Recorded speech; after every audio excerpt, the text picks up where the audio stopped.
एक सफर जो अंदर तक जाता है।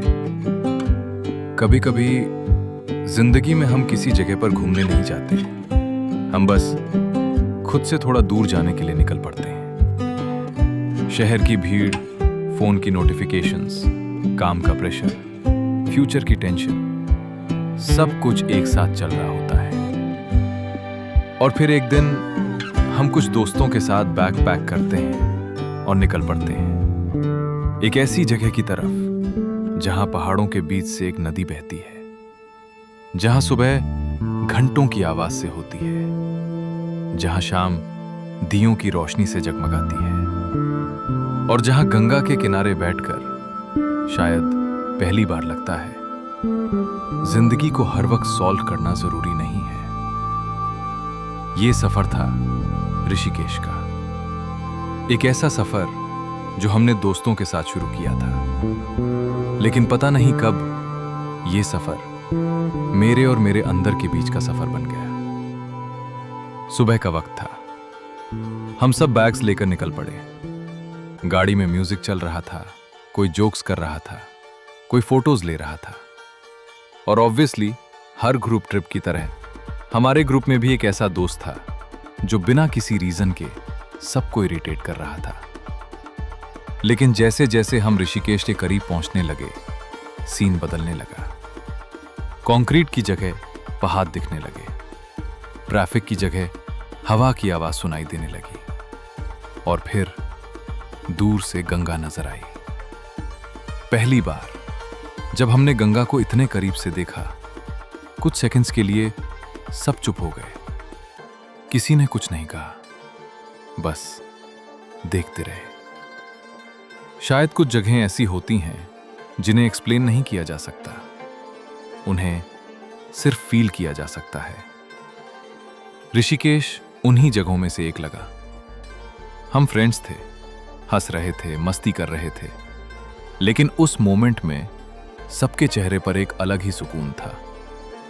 जैसे सफर शुरू होने से पहले ही ऋषिकेश ने हमें अपना पहला लेसन दे दिया हो, थोड़ा रुकना भी सीखो। होटल में सामान रखने के बाद हम निकल पड़े सिटी एक्सप्लोर करने।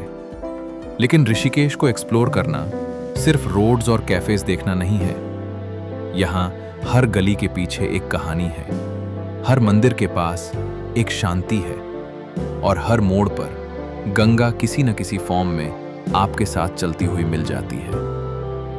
हम धीरे धीरे गंगा के किनारे पहुंचे। शाम होने लगी थी, सूरज पहाड़ों के पीछे जा रहा था, पानी पर ऑरेंज और गोल्डन लाइट पड़ रही थी, और हम बस वहां बैठ गए। कोई फोन चला रहा था, कोई फोटोज ले रहा था, और कुछ देर बाद सबने फोन साइड में रख दिए। ये इंटरेस्टिंग था।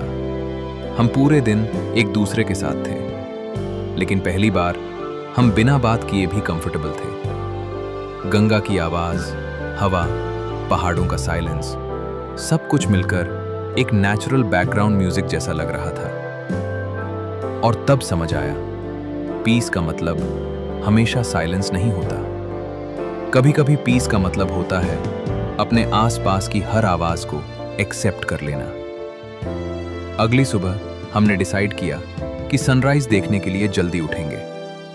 ऑब्वियसली प्लान बनाना इजी था, सुबह उठना डिफिकल्ट, लेकिन किसी तरह हम उठ गए। और जब हम बाहर निकले, ऋषिकेश कुछ और ही लग रहा था। जो रोड्स कल तक बिजी थीं, वो रिलेटिवली क्वाइट थी। हवा ठंडी थी, आसपास लोग मॉर्निंग वॉक कर रहे थे, कहीं से मंदिर की घंटी की आवाज आ रही थी, कहीं कोई मेडिटेशन कर रहा था, कहीं लोग गंगा के किनारे क्वाइटली बैठे थे। और तब रियलाइज हुआ, हम अक्सर अपनी मॉर्निंग्स को नोटिफिकेशंस से स्टार्ट करते हैं, अलार्म, व्हाट्सएप, इंस्टाग्राम, ईमेल्स। लेकिन यहां सुबह घंटी की आवाज से हो रही थी। गंगा को देखते हुए कुछ देर हम भी चुपचाप बैठे गए। कोई मेडिटेशन का एक्सपर्ट नहीं था, कोई स्पिरिचुअल गुरु नहीं था, बस कुछ नॉर्मल दोस्त थे जो कुछ देर के लिए नॉर्मल लाइफ से ब्रेक लेकर बैठे थे। और शायद स्पिरिचुअलिटी का पहला स्टेप भी यही है, खुद को एक्स्ट्रा ऑर्डिनरी समझना नहीं, बस कुछ पल ऑनेस्टली खुद के साथ रहना। ऋषिकेश में वॉक करते हुए हम ब्रिज की तरफ निकले। नीचे गंगा का फ्लो और आसपास पहाड़ों का ब्यूटीफुल लैंडस्केप। ब्रिज पर खड़े होकर जब नीचे देखो तो पानी कंटिन्यूअसली मूव कर रहा था। और पता नहीं क्यों उस वक्त गंगा को देखते हुए एक सिंपल सी बात दिमाग में आई, गंगा कभी रुकती नहीं। पत्थर आते हैं, मोड़ आते हैं, तेज करंट आता है, फिर भी वो फ्लो करती रहती है। शायद लाइफ भी ऐसी ही है। हम प्रॉब्लम्स को रोक नहीं सकते, हर सिचुएशन को कंट्रोल नहीं कर सकते, हर इंसान को अपनी मर्जी के हिसाब से नहीं चला सकते, लेकिन हम डिसाइड कर